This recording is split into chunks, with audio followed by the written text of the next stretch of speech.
As you know, Alfred Hitchcock has an uncanny knack for coming up with the unusual in entertainment.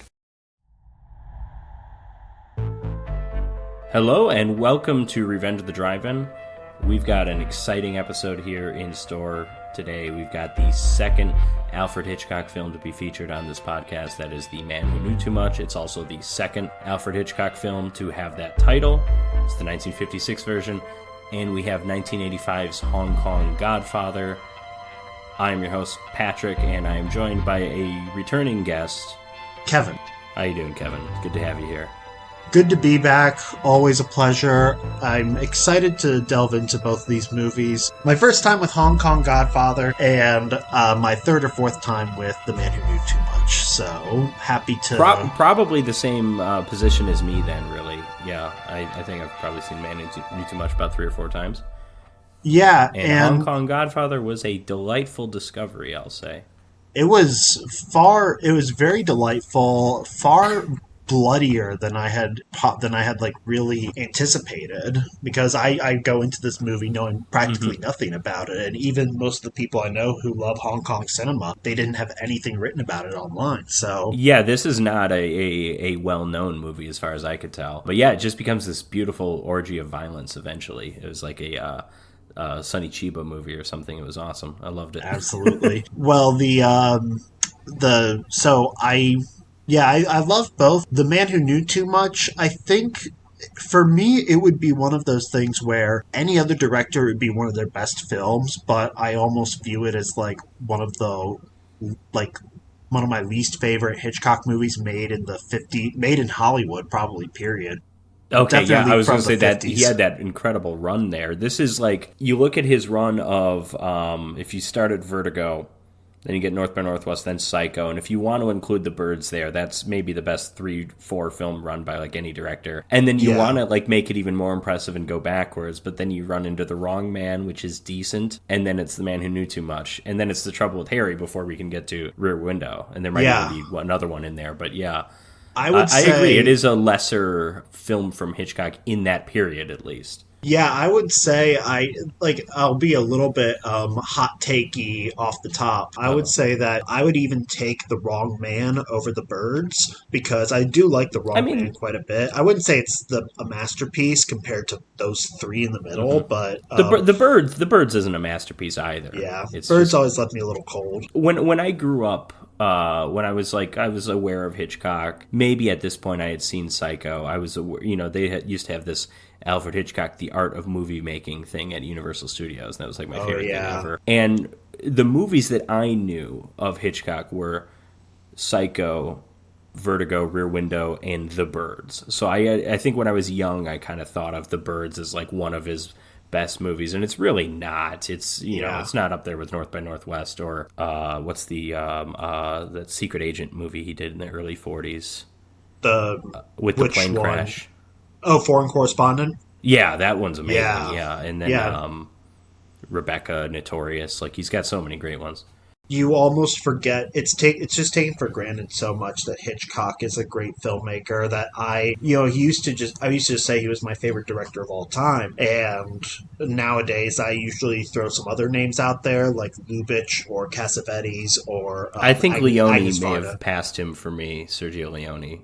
Yeah, well, even Leone, Leone is not quite taken for granted. I feel the same way Hitchcock is, because Leone, there are a few unimpeachable masterpieces, and then there's other stuff to, really discover that you can talk about that other people might not know that much about. Hitchcock is just, it's there. Like you almost forget what an amazing batting average he has. We didn't even mention Rope or Strangers on a Train is a top 5 Hitchcock for me, probably.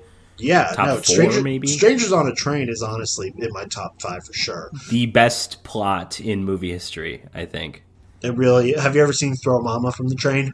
Bits and pieces. I kind of know about it. I was always curious if that plot, the Strangers on a Train plot, would ever be if you could ever not do a direct remake, but use that same device for something else, because it is a great story. It's probably one of the best stories he ever worked with.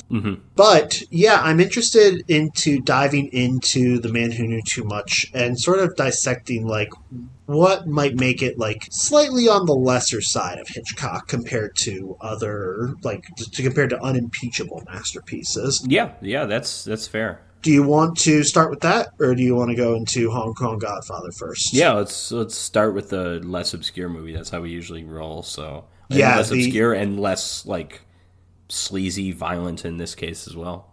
Well, I mean, we're talking about pretending like this would be a double feature at a drive-in. You definitely put the bigger name up front, and then you have the B picture on the back. The future's not ours to see. Que sera, sera. You're right, that was a gunshot you heard. That was the signal that brought all the trouble out in the open. It's a scene from our new picture, The Man Who Knew Too Much. Okay, so The Man Who Knew Too Much, 1956, starring one of Hitchcock's great leading men, James Stewart, but I can never not refer to him as Jimmy Stewart, and starring the very interestingly cast Doris Day as his wife.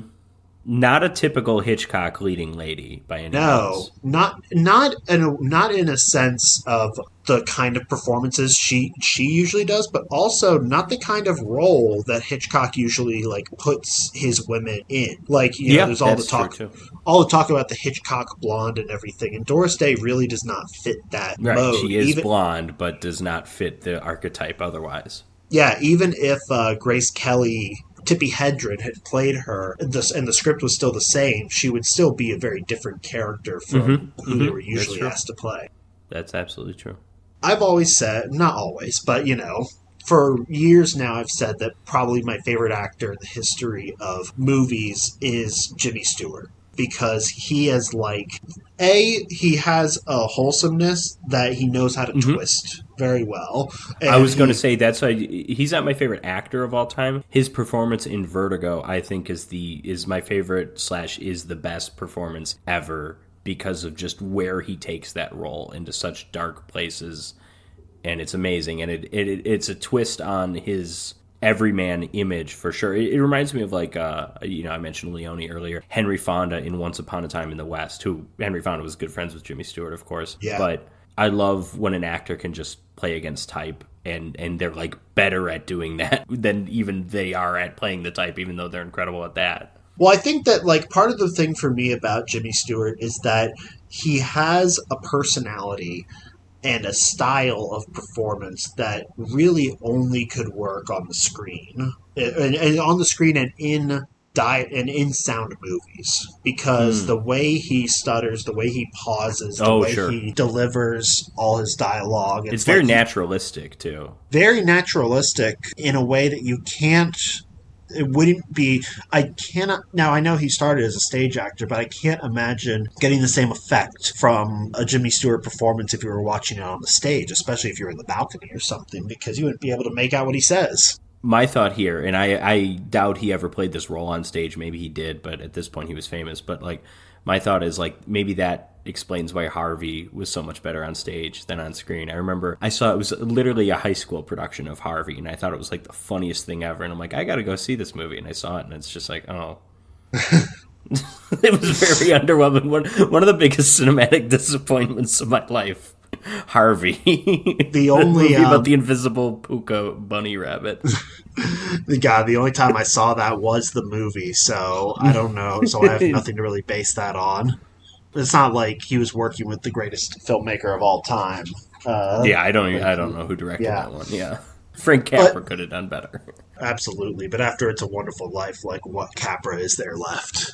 But anyways, so Stewart worked with Hitchcock 4 times. And I'm saying all this because I've seen this movie a bunch before, and this is my first time rewatching it in years and years. And one of the only other times in the last 5 years or so I've sat down and really watched a Hitchcock film because I saw so many of them at such a young age. I saw Strangers on a Train again earlier this year. Like I said, probably my top 5 and remains there. And this one, it was hard for me to really break away from the context of its existence and everything I know about the history of it. So stop me if I'm, talking about where it comes from too much. But in my mind, one of the best, runs of any actor and director is the 4-movie run with James Stewart and Alfred Hitchcock. Because you have Rope, Rear Window, The Man Who Knew Too Much, and Vertigo.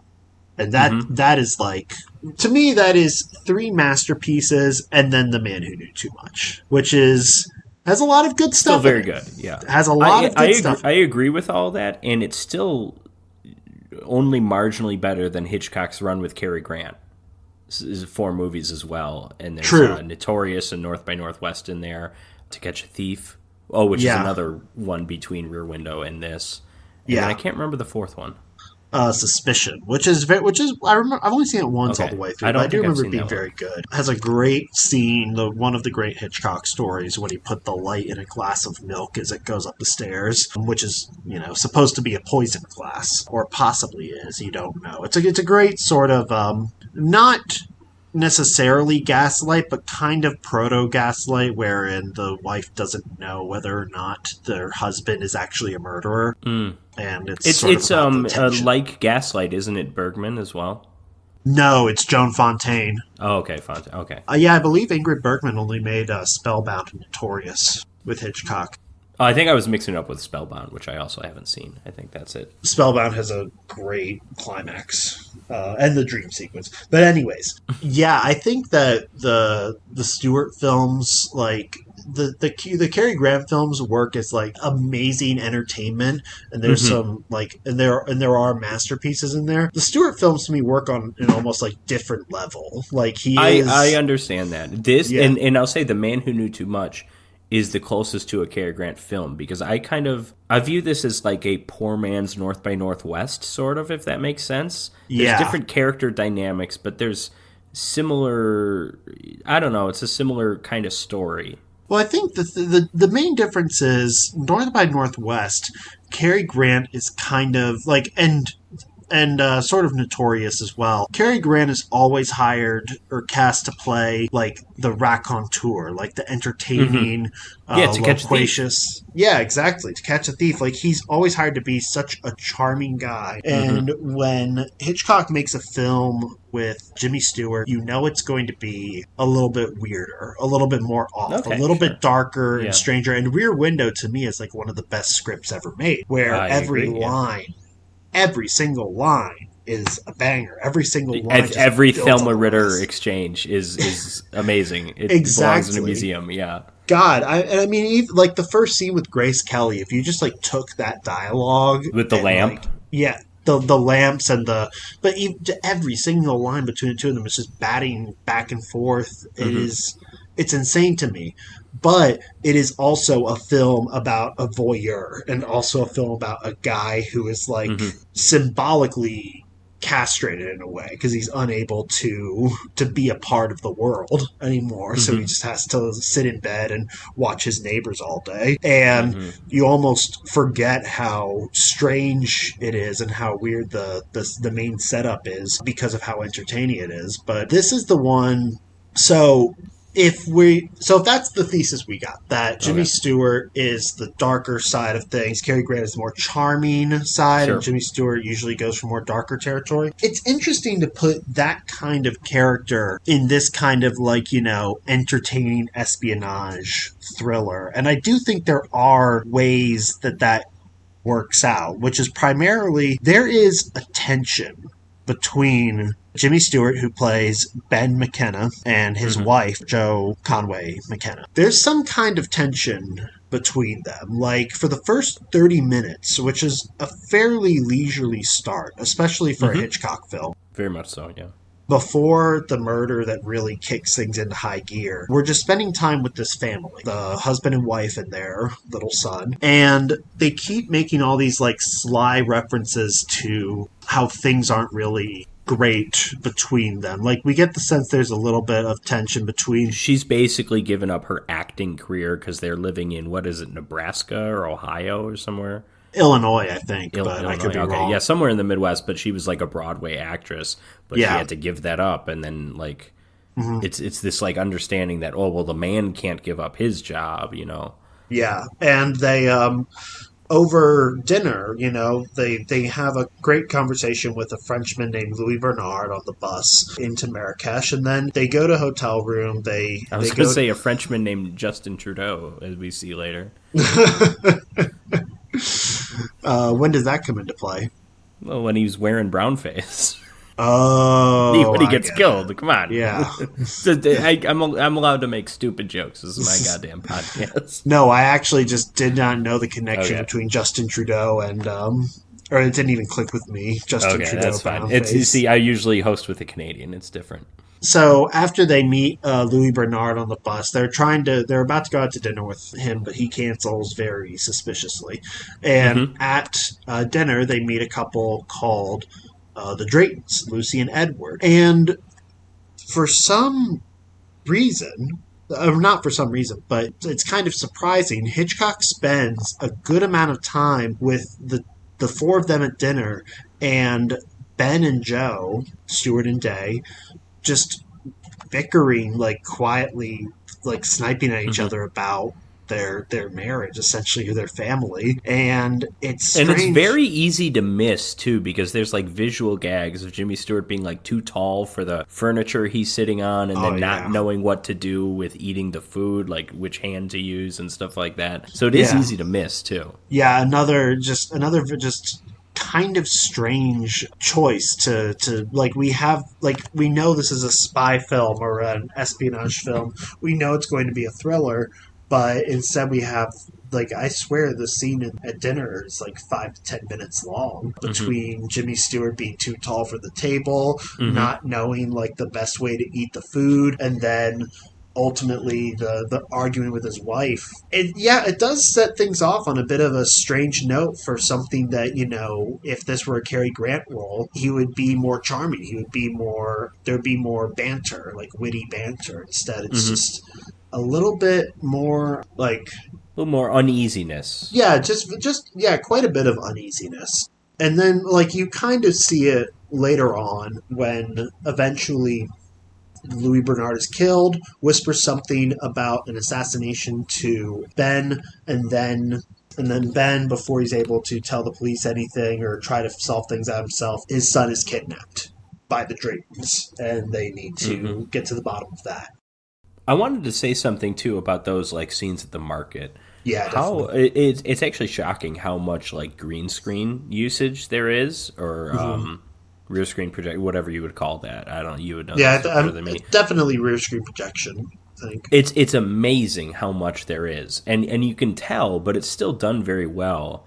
It's funny, I had always heard so little of Vertigo was actually filmed in San Francisco, and so I've heard they did that a lot in Vertigo, and it's like, I don't remember it being this obvious, but, I don't know. Well, maybe it got a little bit better a couple of years later. Well, I had the DVD of this film, the standard definition DVD for ages, and I saw that it was streaming on Amazon, so I thought, that's where I saw it, yeah. Yeah, so you were probably watching the same copy, and I didn't, because I was thinking, like, I'll watch it in HD. I was thinking two things came to mind. One, it's a lot grayer than I remember. Like, there's something about the restoration, I do feel like they sucked some of the color out of it. Yeah, okay.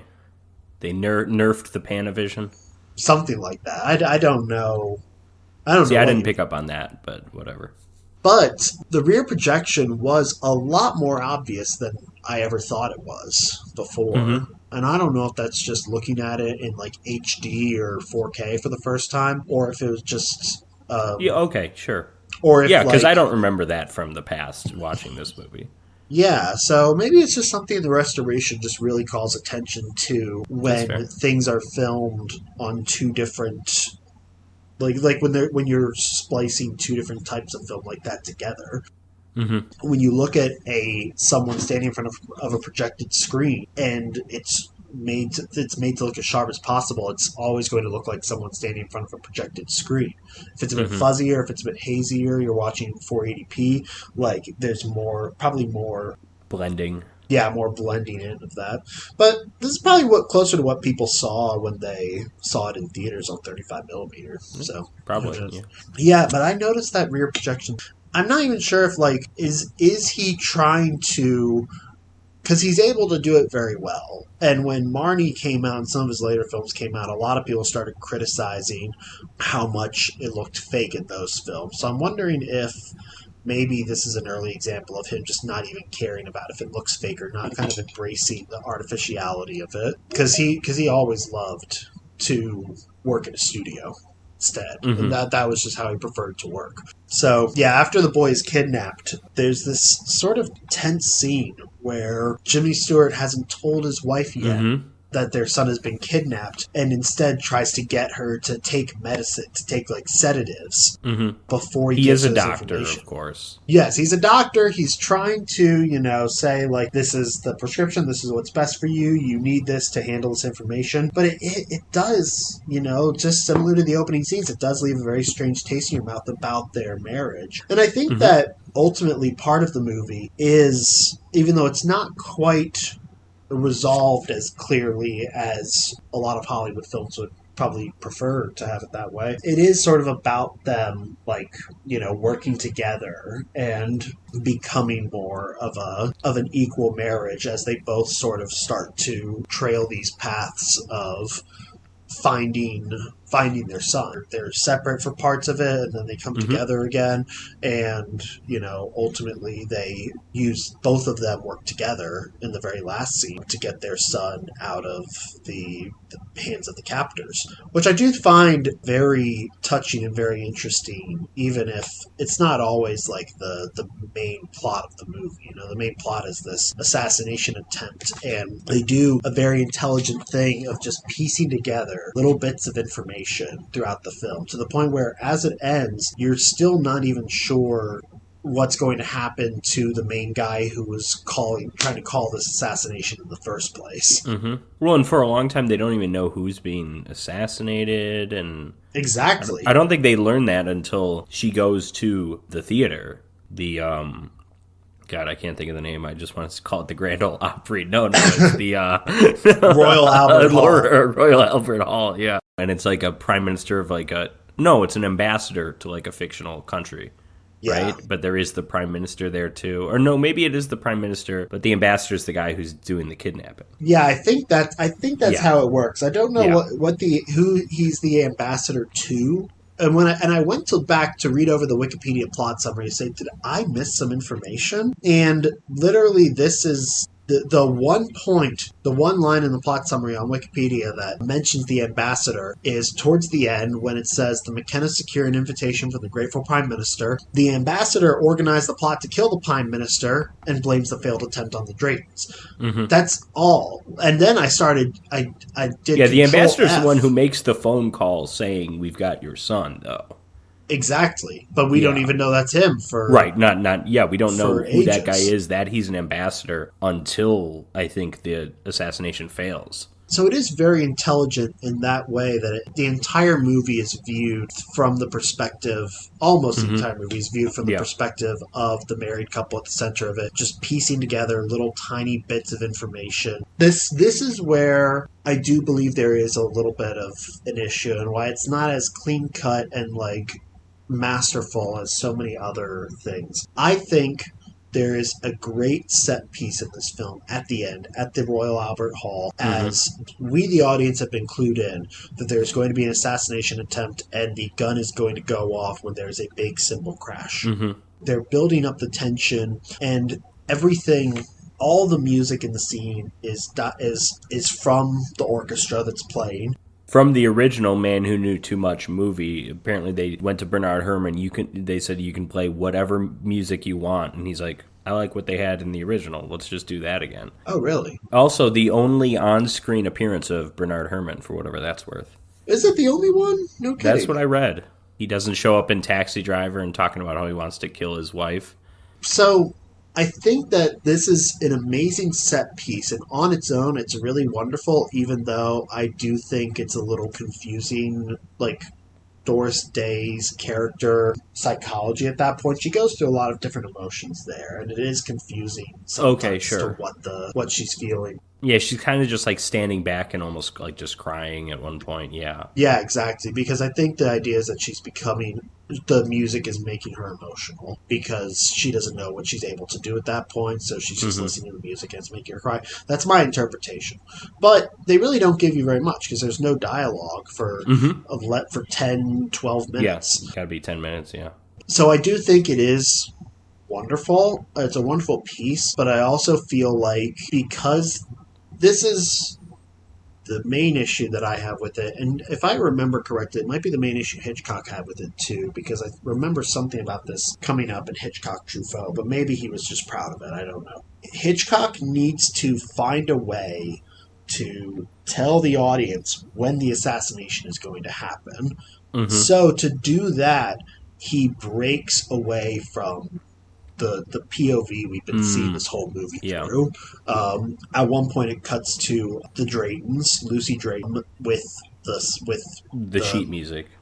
No, when she's with the boy. Oh, I see. Okay. She's talking to the boy, making sure everything's okay, and he's playing checkers, and he's asking about when he can see his parents. And then that scene is able to, because they've introduced that, they've shown the boy's okay, they go into a scene where Edward Drayton is talking to an assassin, and this is our first time when we actually get to learn more about what the assassination is going to be. And Edward Drayton lays out everything for the assassin right there, plays the little piece of music so that we can know, okay, crash of cymbals, this is when the assassination is going to take place. And I think that it's necessary for the story and to get to the place where we are, but it does break away from the immersion that we feel as audience, where we're only looking at things through the McKenna's eyes. So it's kind of like one of those situations that as a screenwriter I love seeing and I love learning about, because I can tell they wrote themselves into a little bit of a corner.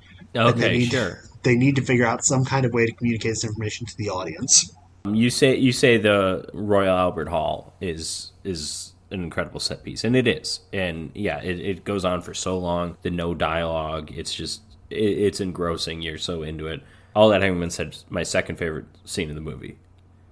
Do you care to guess what my favorite is? It's just like a little scene, but I think it's just so brilliant. I love a little it. Scene.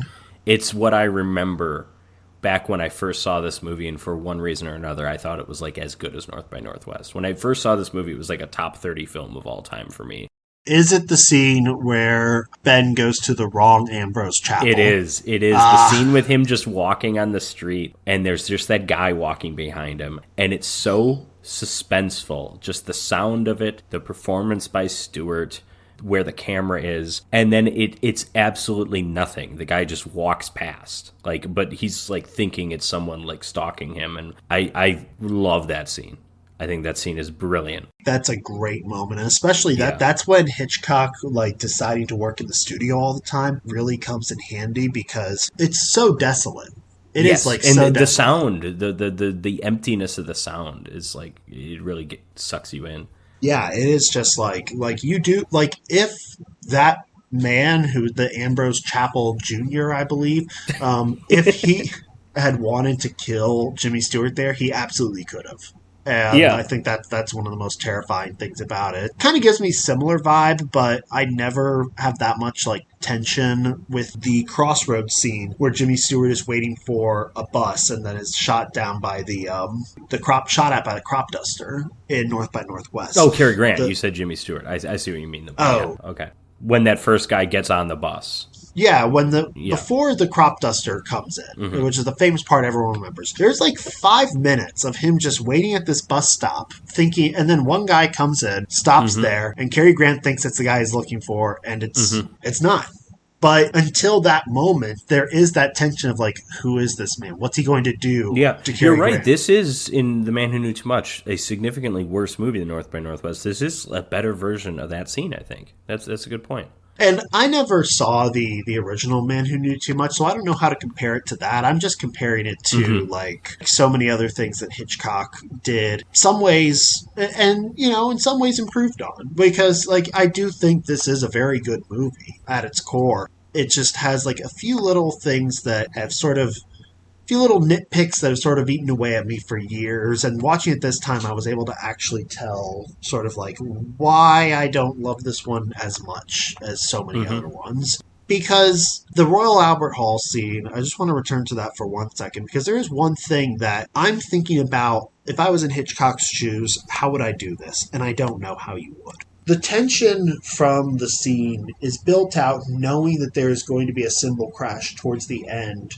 of this symphony or cantata. And the problem with that is that without submitting the audience to the entirety of that cantata and telling us when it's going to happen, part of the set piece is just, it's going to happen eventually, but you don't fully know when that eventually is. I think, if you can tell just from where he plays the record, and I think they might mention it in the dialogue that it happens towards the end, so you're kind of living in this no man's land, which I can't tell if that, increases the suspense or if it just makes the scene drag. It's hard. Well, yeah, let's imagine this for a second, kind of redone, where they don't know when it's going to happen. We don't know when it's going to happen, and thus it's not Doris Day's scream necessarily, but, well, I guess, no, it still could be her scream, because she doesn't scream because the cymbal's coming. She screams because she sees something. Yeah, she sees the gun. Yeah. Yeah, so I think it would, for all intents and purposes, it would play out very similarly, but I do think it would just be worse. I don't know. True. How else to explain it. Having this idea for a set piece just creates kind of this weird setup, kind of a strange setup where they have to break away from the POV that we've been with this whole time in order to establish when the assassination is going to be. But then, even then, when we get to the Royal Albert Hall, we don't know when that piece is going to come up. So it's 10 minutes of waiting for this. And I think he does as great a job as anyone could possibly do of keeping the suspense up for those 10 minutes. But I do think that part of the suspense would come from understanding and being able to read sheet music. Because there are a few times he cuts back to people following the sheet music, and it's just I don't know what that says. I don't know when the cymbal crash is coming. Well, and they kind of just, it's the one note the cymbal crasher guy plays, so you kind of just see him getting ready, and it's coming. Exactly. That's when the suspense for the scene really kicks into high gear for me. Okay. And I think before then, it's a great set piece on its own, but before then, it's more of a mood thing where it's, we know something's going to happen, and we're watching it, and we're seeing these various emotions play out on Doris Day's face. James Stewart doesn't arrive till, halfway through the piece, I believe.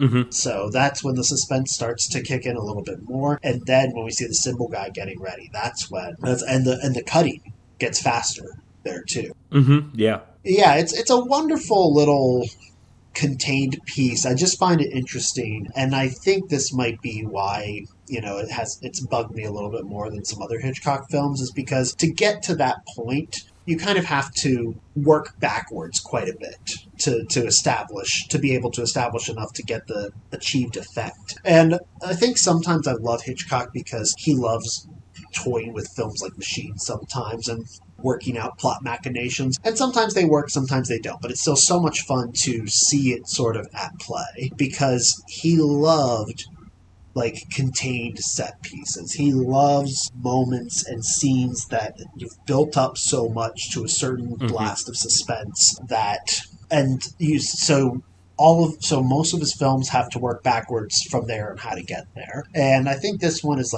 less successful than your average in establishing it, but there are a lot of pleasures along the way, like the fake Ambrose Chapel scene. The real Ambrose Chapel scene is fun too. Yeah, that's a wonderful, and it's almost setting up the set piece at the end because once again everything is communicated silently between the characters. Yes, that's true. Yeah, while music is playing. In this case, it's people singing because it's the choir or just the churchgoers, I should say. Exactly. So I really love that moment. I love that it gets Jimmy Stewart has to climb a bell tower, he has to climb it by the rope to escape the church as he's been locked in. So a lot of good stuff in it. And then towards the end, the assassination attempt fails because Doris Day, Jo, she screams when she sees the gun, which causes the Prime Minister to move a little bit, or I maybe think so, just the gunman moves. I think the idea.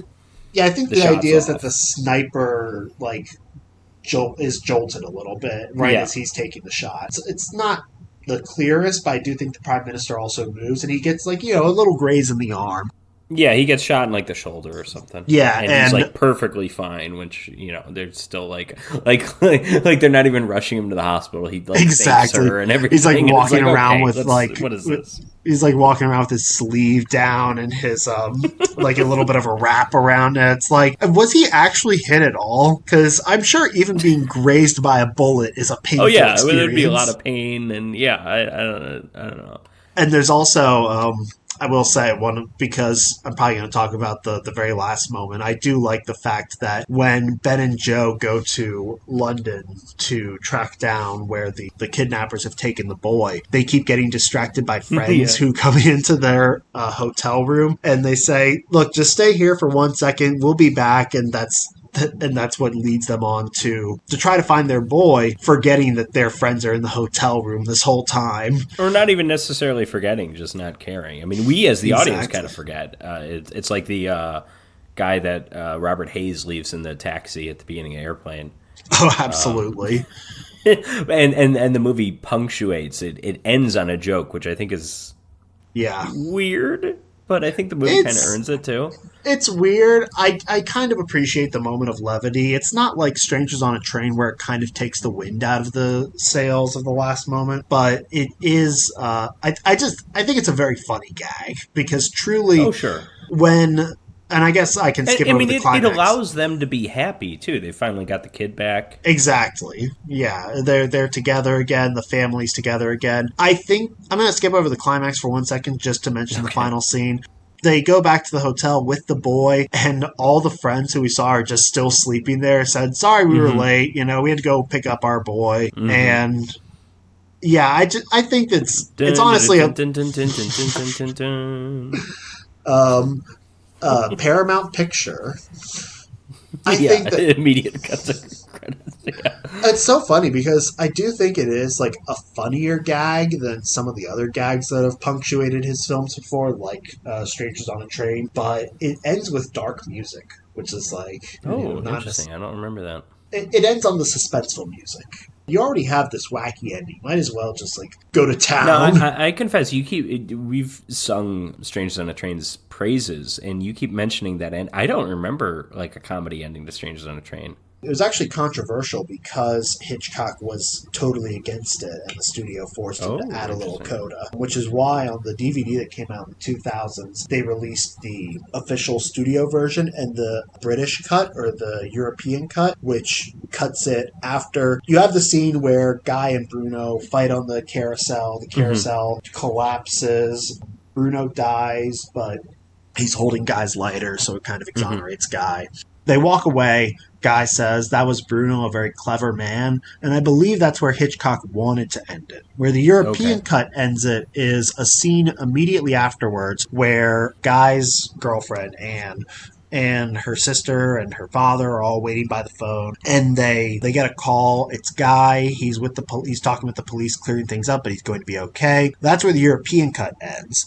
And then the American version ends with this tiny little scene where him and Anne are on a train laughing happily, and this other guy is smoking a pipe across from them. Okay. Yeah, he says, "Excuse me, aren't you Guy Haynes?" And then they're about to say something, but then they say, "What? Oh, better get out of here," and they leave.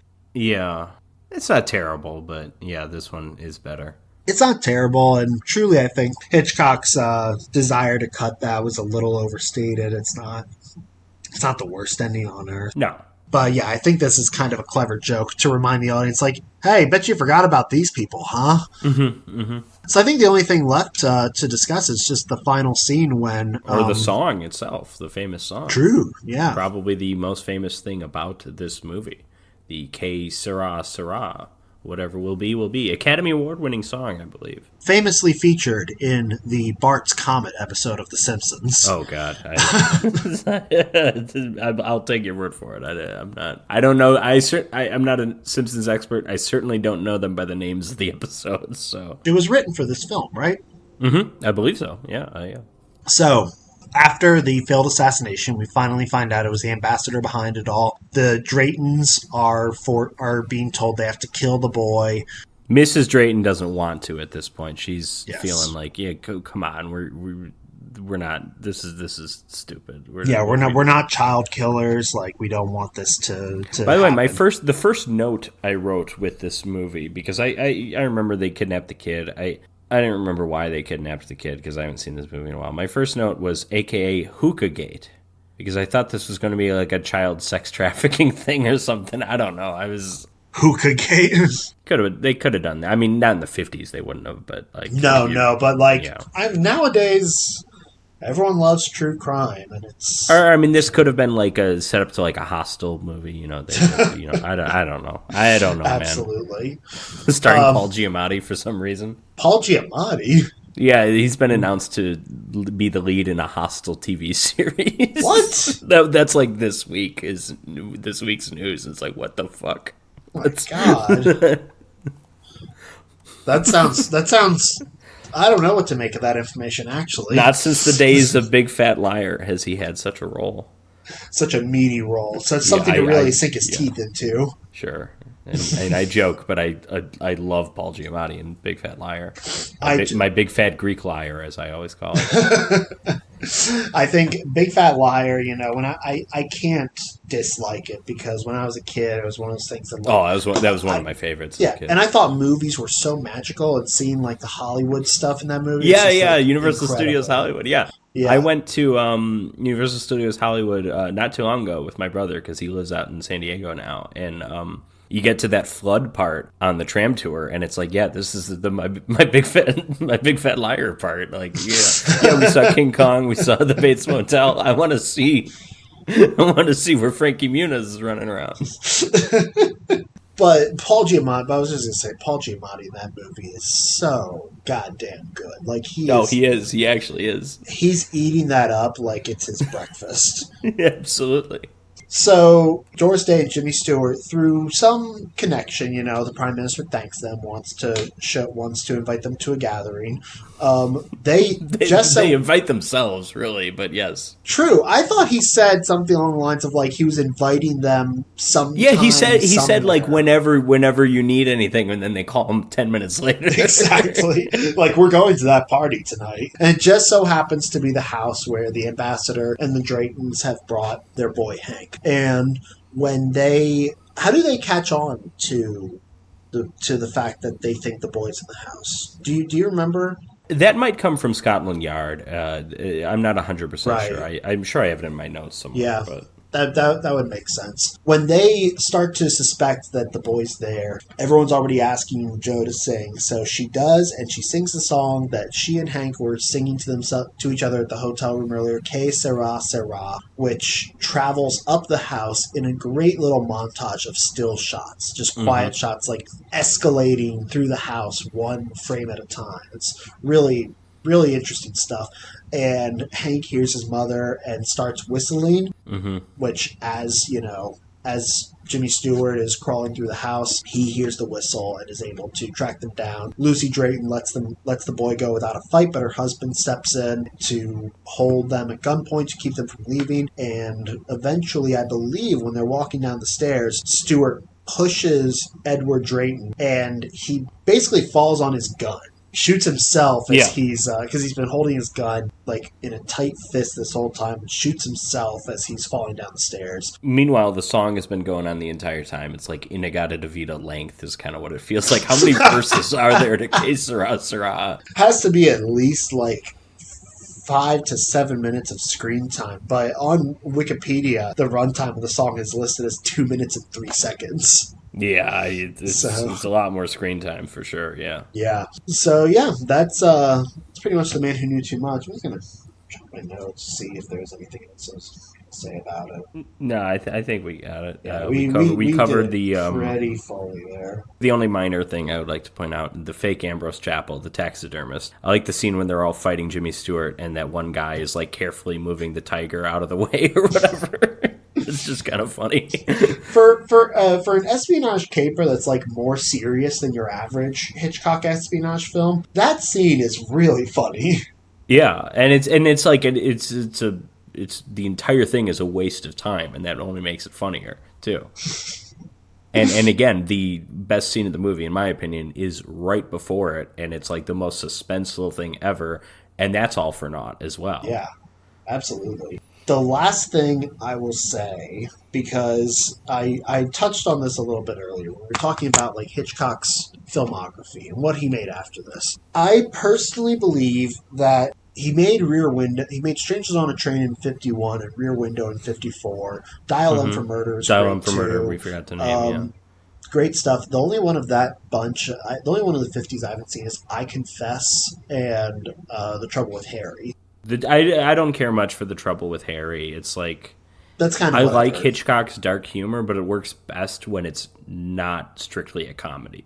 When it's like Strangers on a Train or North by Northwest are hilarious to me, but they're not primarily comedies. When it's like punctuating something exactly, rather than the entire sentence. Yeah, I agree with you. That's kind of why I haven't gotten around to it. But I do believe that if he had continued in this vein, The Man Who Knew Too Much, I think we would have seen diminishing returns. Because after Rear Window, he makes To Catch a Thief, which is similar to Man Who Knew Too Much. It's good.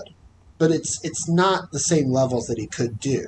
Then Trouble with Harry, then The Man Who Knew Too Much. I really think trying to do The Wrong Man and making it much more raw, making it like supposedly realistic, and trying to do as true to like a real story as possible, and making it more of a fable almost of, well, I don't know if a fable would be the right word, but just a story about a guy.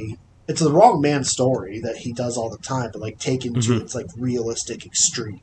Yeah. And then that, because he's able to switch up his style for that opens up the door for Vertigo. And then North by Northwest and Psycho and The Birds. I think that, like, and this Marty. was, yeah, The Man Who Knew Too Much is a very good film that I think could have led to artistic stagnation if he hadn't broken out of it.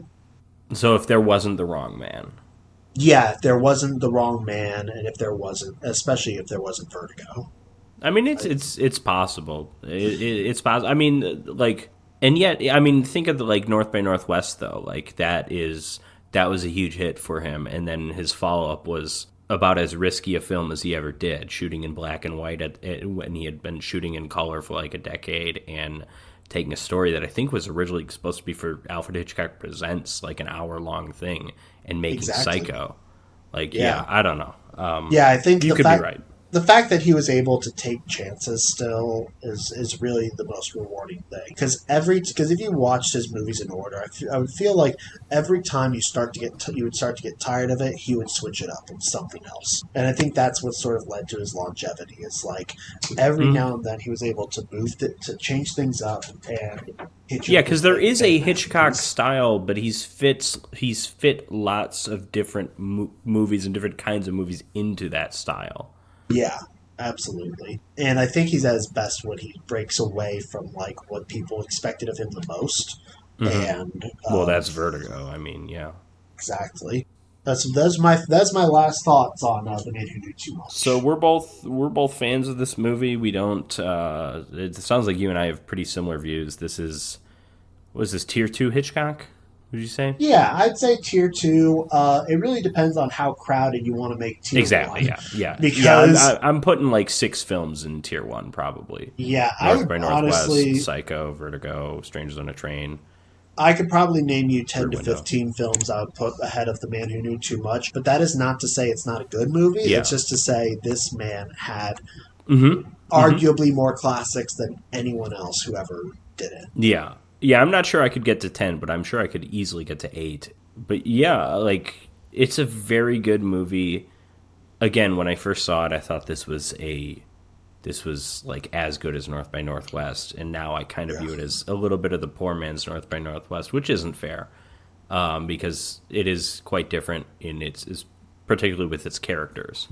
Yeah, but also the character is what makes North by Northwest so amazing. That's like Roger Thornhill is the funniest man who's ever lived. I love that, but no, it's a very good movie. It has a couple really outstanding sequences, and it's a movie that, like, I enjoyed watching this because this just reminded me of like how good Hitchcock is, because it's not his best film, it's not his best script, and yet he does something even with a scene as little as Jimmy Stewart walking to a taxidermist and just makes it this unbearably tense scene. Absolutely. Like, just a small moment that is so intense. That's really what makes Hitchcock so wonderful. Mm-hmm. All right, so Hong Kong Godfather, the B movie of the night. Oh yeah, okay. So you gave us some nice context for Alfred Hitchcock's The Man Who Knew Too Much. I'm gonna come at you with zero context for the Hong Kong Godfather, because that's exactly the amount of context I had going into it. I don't know who any of these actors are, filmmakers, whatever. That's just living in an English-speaking country. You look up this film, and there's hardly any sources that you can find, at least in English, that tell you anything about the movie. Exactly. Although I didn't even look up this film, really. But yeah, I'll take your word for it. But yeah. Well, I did, and I found nothing. This is an action-packed Hong Kong gang, I don't know if it's a triad thing, like revenge story. And I like that the characters are all really well defined. And they give them like epithets, like they all have a name, but then they all have like an adjective in front of it. And so you kind of, and they stay true to that character. There's Playboy Lung, and it's like, okay, he's the one who's always with women. Rotten Chi, who this is before he's a bad guy. They're still calling him Rotten, and they already know. Exactly. Yeah. No. Initially, he he reneges someone on a bet or something, and and there's all this stuff going on. Mad Y. I don't know. Yeah, I can't pronounce these names. I'm sorry, guys. My Cantonese isn't up to snuff. I'm sorry. I'm not quite sure when I was watching this that I'm like, I enjoyed this movie, but I can tell you at which point I could tell you I loved this movie, and that's the moment where they throw the kid out the window. That was the funniest thing I've ever seen in my life. Absolutely. It's so bizarre, too, because the rest of the movie is played straight. Right? Yeah, pretty much. Am I missing anything? Like, at least if there's humor, it doesn't translate. Because we've seen Hong Kong movies, and, the Jackie Chan movies and stuff, there's, like, action, there's comedy and it's action. That was Jackie Chan's thing. This isn't that. But, like, the Hong Kong movies are often very, very over the top, and that can be very funny in certain instances, and I'm never certain if it's supposed to be. I don't know how the hell this couldn't be supposed to be funny, and yes, I have found the clip on YouTube, so at least someone else knows about this movie. But it's the scene when Rotten Chi is killing the boss Han, I believe is his name, and it's like an emotional scene because Chi wants to take over, but he doesn't actually want to kill this guy, and he especially doesn't want to actually be the one who does it. Like, he wants the boss killed, but he's hoping this other guy from another gang will do it, but he's like, no, you have to do it. So he kills the boss.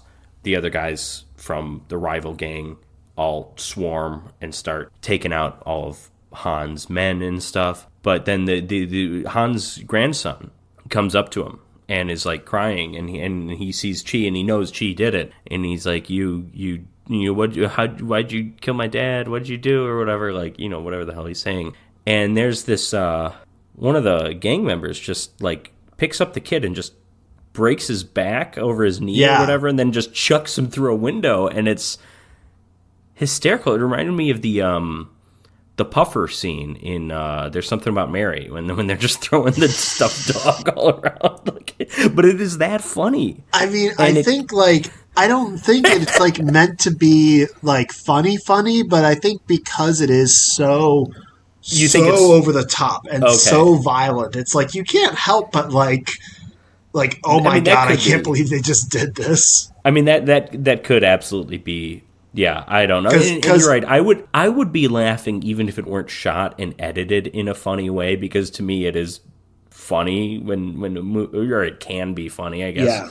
I should say when you just kill off a kid if it's not done. I mean, it can be when done. When you kill off a kid, it's hilarious. It can be Once Upon a Time in the West where, you know, Henry Fonda, well, seeing as how you said my name, and he just shoots the kid. That's like terrifying. There's nothing funny about that. But like this, I'm sorry, to just be that. It's the bluntness of it. I think the only reason I think that it's not meant to be funny, like 100%, is because it does cut to his like bloodied corpse on the ground afterwards. If it had just cut back funnier to me. I know that makes me awful. Okay, but imagine this though. He breaks the back, tosses the kid. You see the shot of the dummy flying through the window, and then it cuts back inside. Okay, well, I also, another thing I thought of is Anchorman, when Jack Black punts the dog over the, and it's funny, I'm thinking of all these dog scenes of, like, again, there's something about Mary, of these scenes where they intentionally make the dog look fake to make it funnier. That's what he's treated like here. I know. It's crazy. He's treated like the dummiest of dummies. Yeah. Frankly, you know, watching The Man Who Knew Too Much and Hong Kong Godfather this week, I did want someone to take care of annoying kids in movies. Yeah, so I was thinking that, yeah. It was a pretty welcome moment because this kid is There was a joke I pretty had planned in my earlier. head that I never ended up making when you were talking about when we departed from Jimmy Stewart's and Doris Day's point of view, and that this was like the first time, and it's kind of unfortunate that we had to do that, and I wanted to say it's unfortunate also just because there's more kid screen time, but you know, I don't know. Very true. No, and that kid isn't even that bad, but neither of them are that bad, but they're also just he's the kid from The Day the Earth Stood Still. That will forever be my favorite movie kid. I love that kid. No, I'm not talking about Jaden Smith. I'm talking about the original. I just love that kid in his Yankees cap. Something about that kid. I don't know. He's great. I forget that kid, but I haven't seen that. I haven't seen that movie in like 15 years, probably.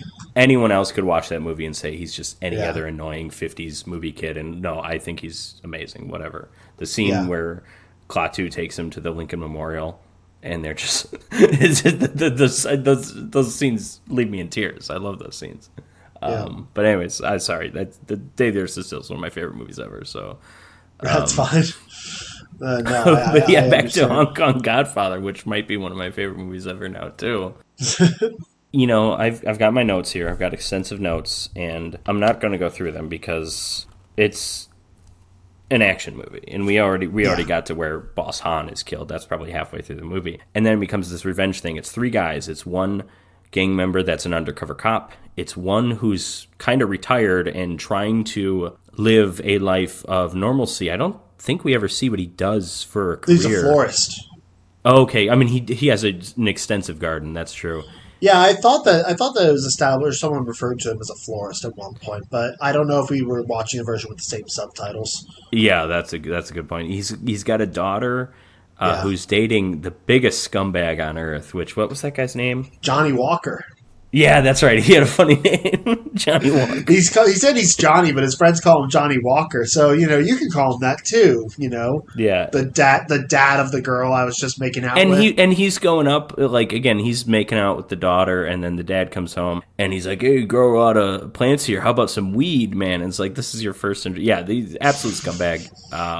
So that character is fun though. But yeah, and then we've got Playboy Lung, of course, and so it's the three of them. It's Sergeant Lamb.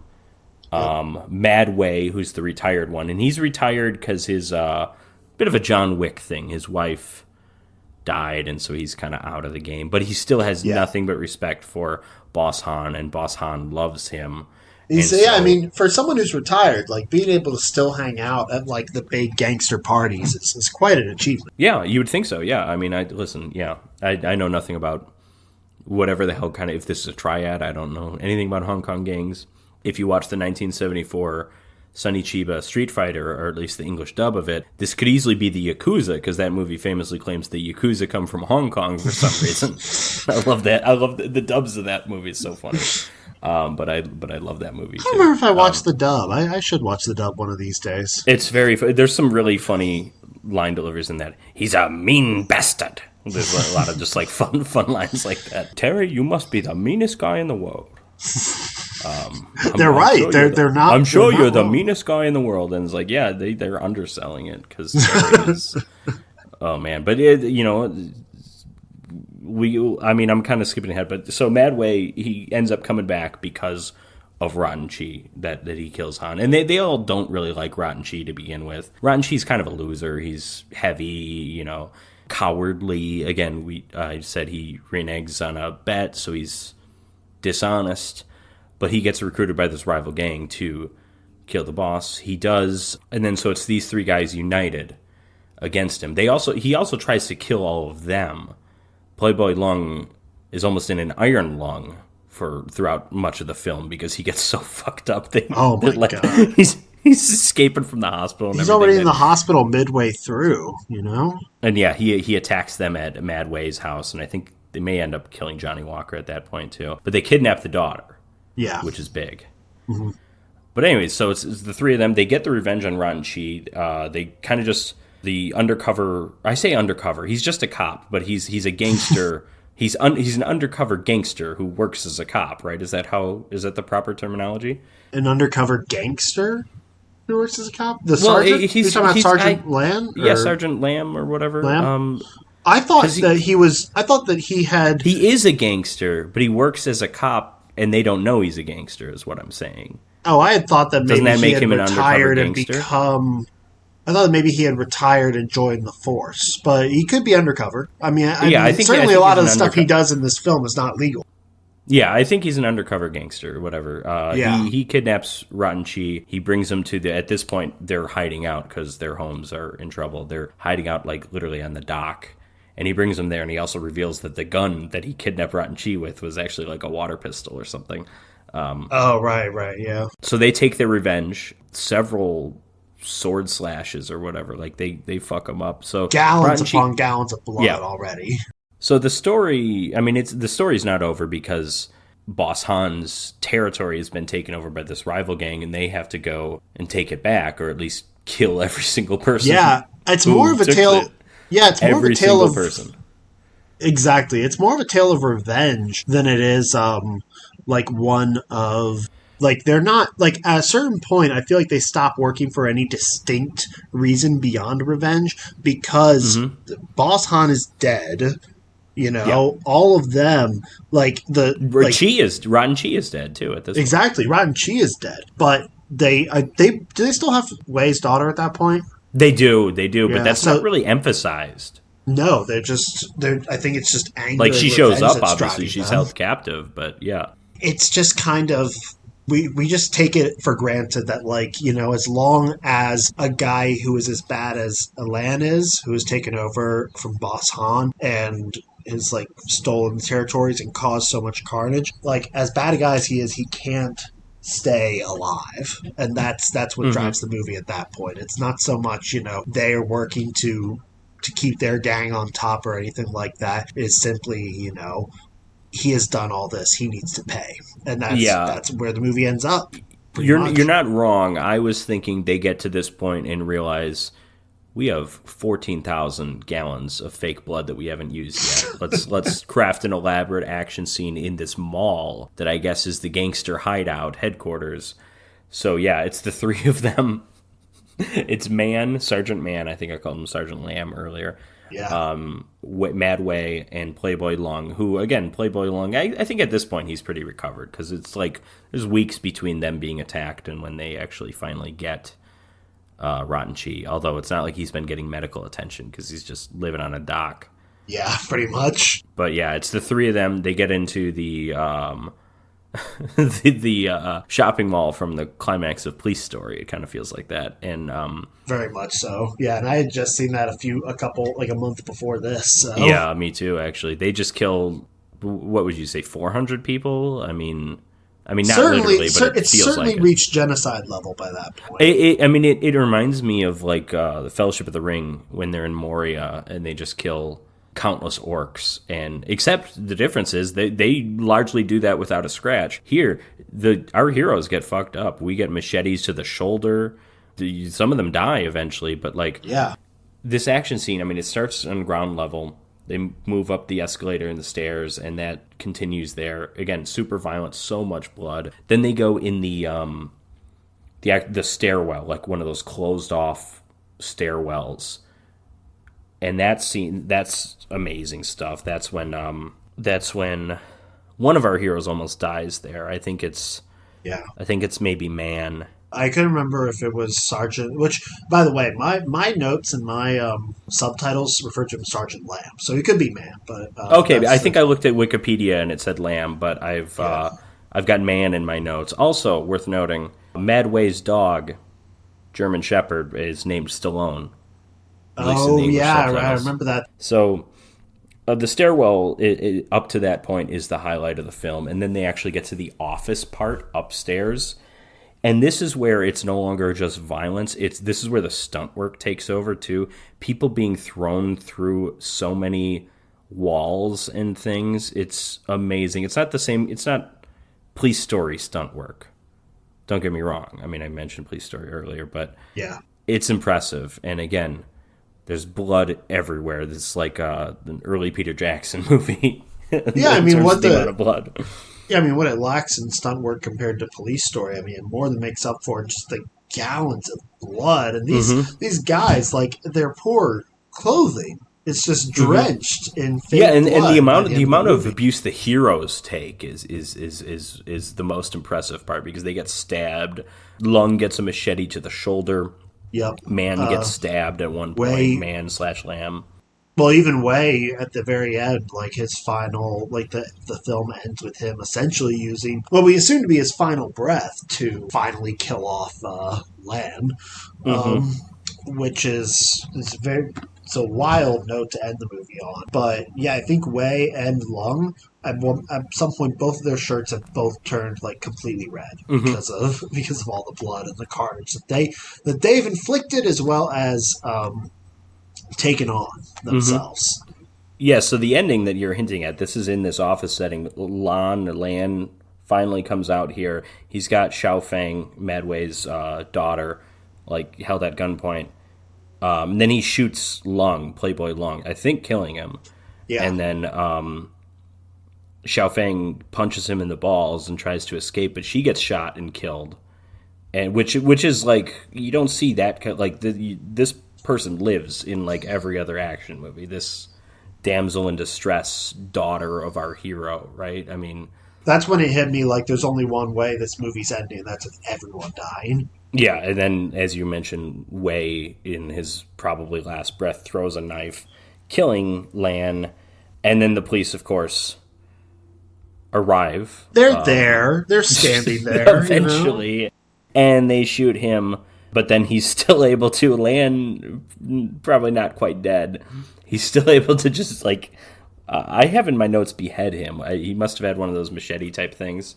I can't remember what the final blow is, but it ends with, like, a freeze frame of whatever it is. Yeah, and this is an amazing film. I don't know. if I have one complaint, it's that those, like, long knives type things that they use, I would compare them to machetes. When they're swinging them around, it doesn't really feel like they have a lot of weight to them.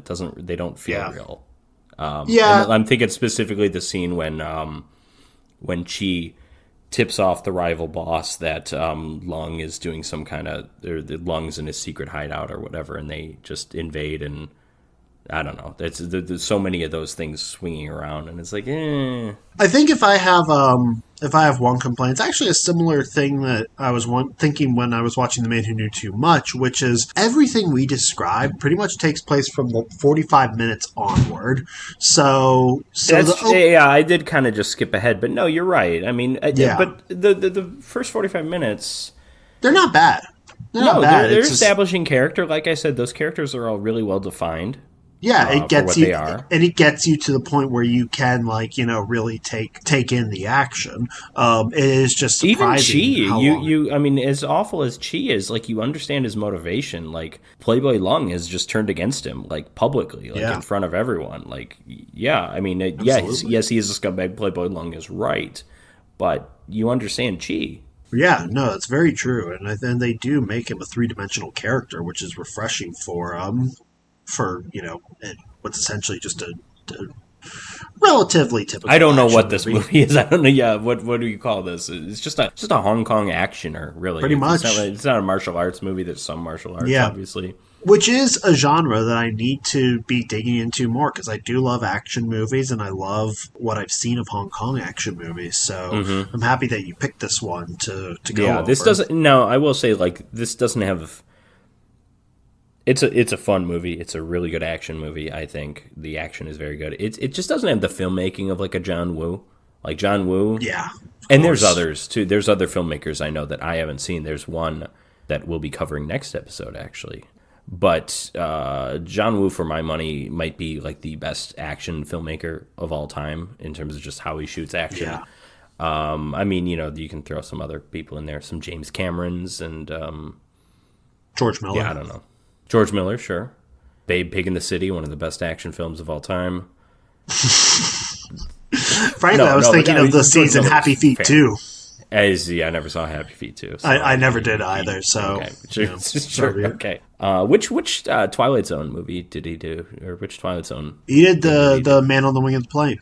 That's what I thought. Yeah, that's the best one of that. Yeah, I haven't actually seen the movie, because I know I wouldn't be able to stop thinking about the tragedy. Sure. Yeah.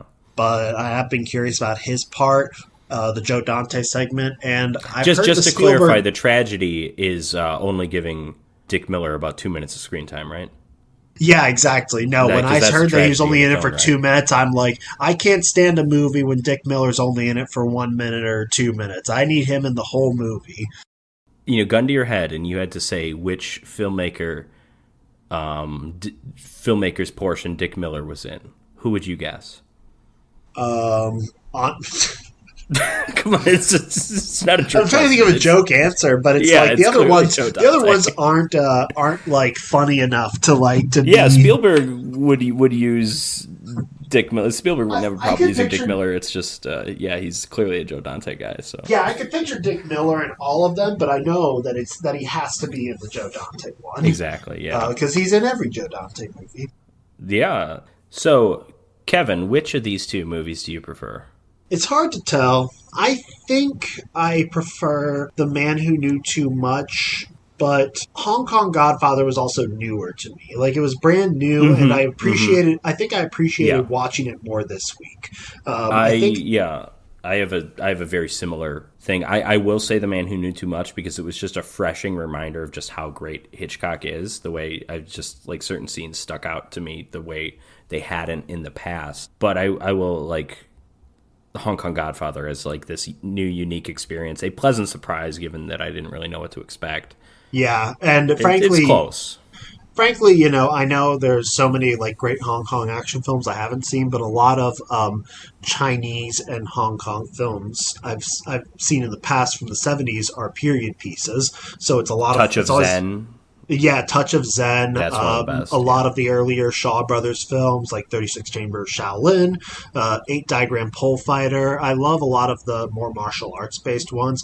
So to see one that's set closer to modern day was really refreshing. And I think overall, I'd say I had a better time this week with Hong Kong Godfather, but I still think Man Who Knew Too Much is like probably the better movie. Oh, sure. Yeah, that's more or less my view on it as well.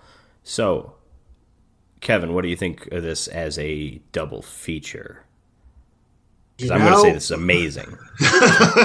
We see the evolution of action movies, if you will. If you want to call The Man Who Knew Too Much an action movie, which it would have been considered one in the 50s probably. And then it's just 30 years later, 29 years later. Well, I got to say, I was prepared for this question. I was going to say no. It doesn't work as a double feature at all, but you're convincing me. You're selling me on it. We got the entire GDP of Singapore spent on fake blood, man. That's something. I mean, come on. I got almost no similarities from the films. Oh, yeah, but that can be fun. I could see, just the fun of programming them back to back, which is not how I watch them, but I could see it, right, me too. Adding a certain texture to whatever your night is. That you're doing. Absolutely. Like if you watch them both back to back, they're so wildly different, but both like thrillers that it's still it gets a similar reaction. kidnapped daughter or son in each movie. Yeah, we get annoying kids in both of them.